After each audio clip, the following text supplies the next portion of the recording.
on the way I viewed life. And she was my 6th grade history teacher, Miss Davis. And you can believe me that in the 6th grade, kids were not too happy having to study history. Miss Davis was so enthusiastic when she presented her subject that if you wanted to sit on the front row, you better wear a raincoat, because the spittle was going to come out of her mouth with her words. Inevitably, the kids would say, "Miss Davis, why do we have to study this boring history?" And Miss Davis, in great but simple wisdom, said, "So we don't make the same mistakes that our forefathers did." As I grew and matured, that took on even greater significance as I started paying attention to our world leaders, our elected officials. Back during that time, we had George Wallace, and we had the Civil Rights Movement. And I would think to myself, these people needed Miss Davis for a teacher.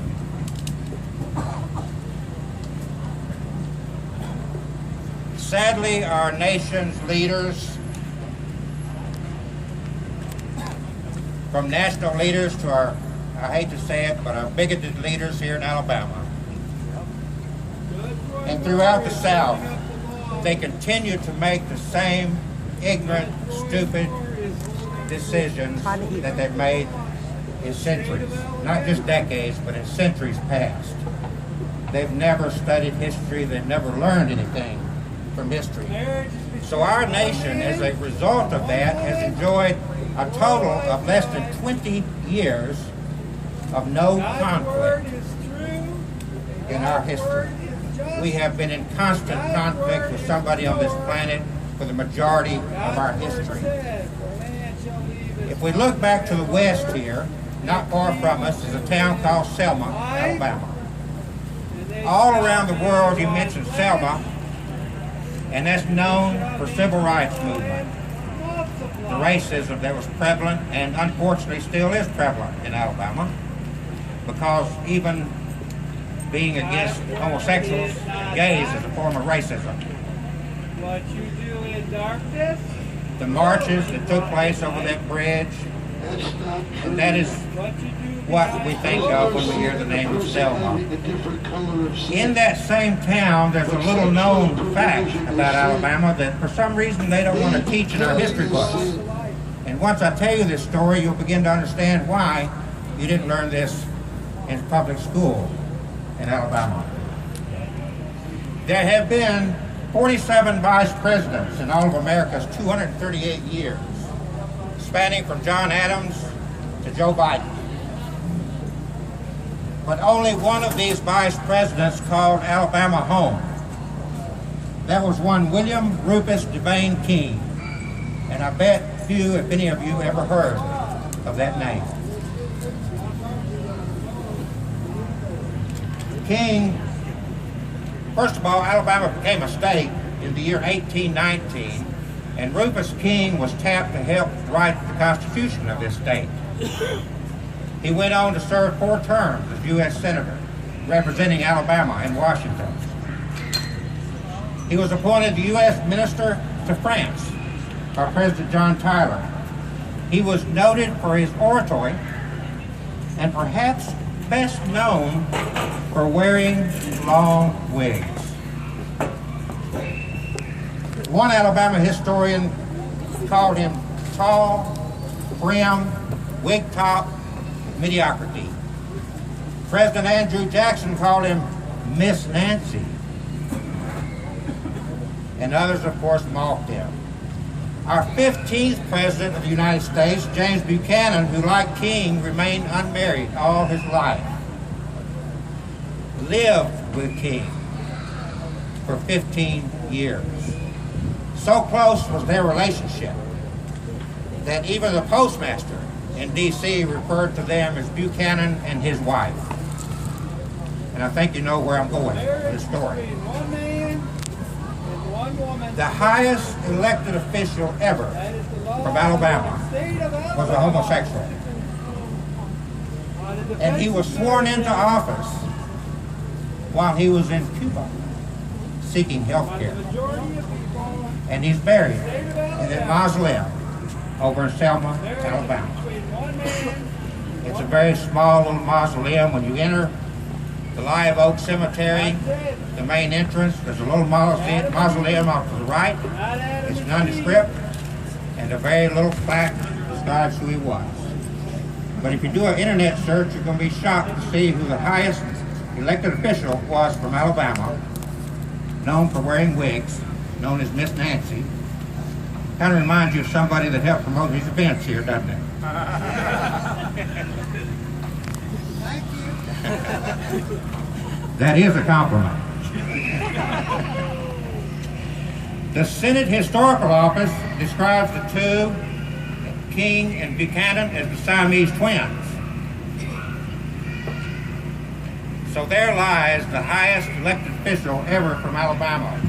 Now, when they died, most of their letters were burned by their families to protect their reputations, I'm sure.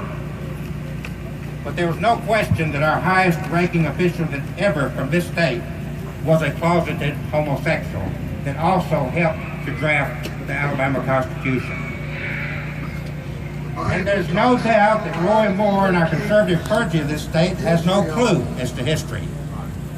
And if they do, they certainly have no qualms about repeating it and repeating the horrible mistakes that our forefathers have made.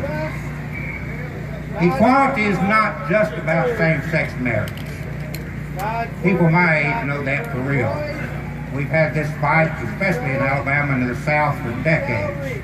I remember the for whites only sign, not just in laundromats and restaurants, bathrooms, water fountains. This is deja vu for us. It's not new. Unfortunately, Christianity and religion as we know it today is bedfellows with racism and bigotry. Slavery was strongly supported by the institutionalized religion of Christianity. The same holy book that Christians live by today was used in support of keeping the African Americans enslaved. Well, regardless of all the history we have to draw from, we stand here today in the second decade of the 21st century dealing with this same ignorance, the ignorance promoted in the name of that same God. When these lawsuits were filed, that eventually has led us to this moment, but first of all led us to same-sex marriage being legal across this nation. A lot of people don't realize that the two that brought these suits were not seeking to get married in Alabama. They were seeking only to have their marriage recognized in Alabama because they had been married previously in another state. Why this was not discussed in detail by our media and whatnot, but the law was pretty much already in effect. Because it was already said that if you got married in one state, it had to be recognized in all states. Otherwise, even every heterosexual couple, every time they moved to a different state, would have to get remarried. Not a very effective system at all. So it was no doubt that this was going to come about in this great nation of ours. Let's talk about the marriage license itself. I'm going to take the romance out of the marriage license. That's sad because I marry a lot of people. None of the founding fathers had a marriage license. The marriage license didn't come into existence until the mid-1800s. And it started out as a racist document. It started out as a racist document because in each state constitution, not the national constitution, but the state constitution, it was unconstitutional to marry outside your race. You may have seen or heard that there was a gentleman up in Virginia that was actually in prison for living with a black lady. So in the mid-1800s, some of the more liberal states decided that if you'll pay us a fee, we'll license you to marry that African American or that Asian. I'll give you guys one guess as to which state was the last to take it out of their constitution. Alabama. Anybody there? Alabama. Alabama. Anybody dare to guess what year they took it out of their constitution? 2000. We were the last in the nation. Word is true. And I know you people that like me grew up in this state are not very surprised by that. God's word is pure. We don't look at the term progressive very properly in Alabama. They turn progressive into a negative. They want to live in ancient archaic times of ignorance instead of getting with us in the future where equality actually means something. Equality is not a white face and a male body. I was blessed in my life. You're looking at a white man, the best thing that could possibly happen to anybody's birth in this nation. But I know a lot of people, I've associated a lot of people, I have empathy with people that do not share the privilege that I have. So it's been my lifelong journey in helping people. I never planned this last part of my career. It just so happened that there weren't many like me in Alabama to serve, and all of a sudden I became a little bit well known against my own desire. So now I cannot have any fun because my picture's all over the internet. Sure, your sins will find you. And unlike some of my friends across the way here, I am a sinner.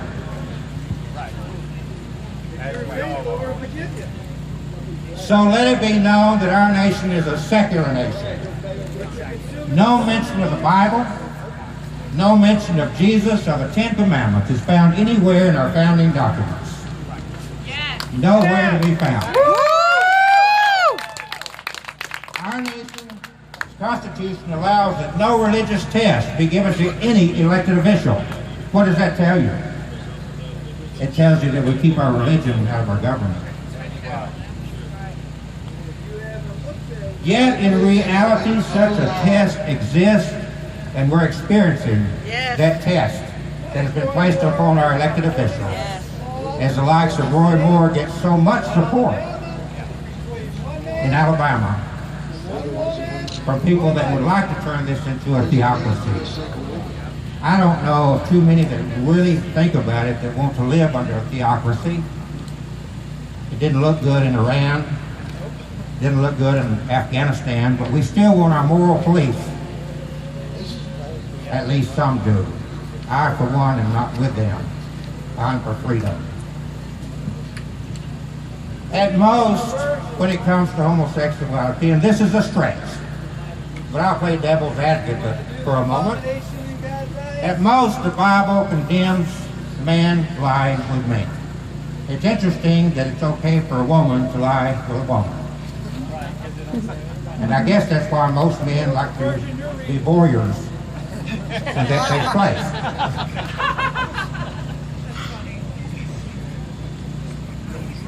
The state issued a piece of paper that we call a marriage license. It has a purpose, but it does not really create a marriage. I tell all my couples that marriage is created between two individuals in their heart. It's not a planned event. It's not something that you work out of desire. Most often you find your partner in life by pure accident, when least expected. Does anybody argue that?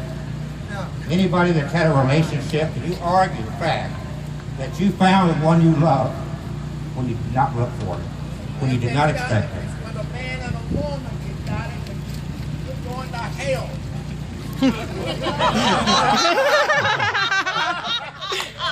Amen, brother. What he says is true. There won't be any laughing in hell. If those in office like Roy Moore have an issue with same-sex marriage, the ones in office are free to resign and go to work for their church.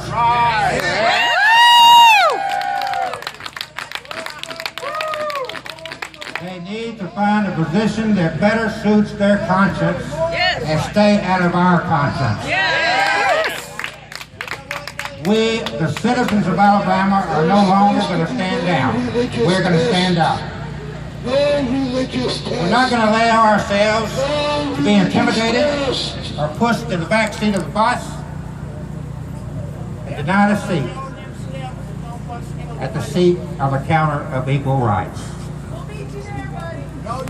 And in the same town over in Selma, Do not engage. Then lies this highest elected official ever from Alabama, that homosexual that helped to write the Alabama Constitution, Rufus King. The same one that sought his health care in Cuba because he couldn't get in the United States. Anybody for universal health care?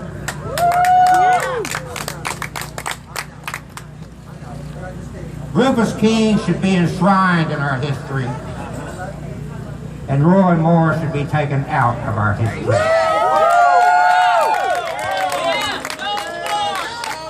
Now I just want to remind everybody here. No more! No more! No more! No more! No more! No more! Remember this.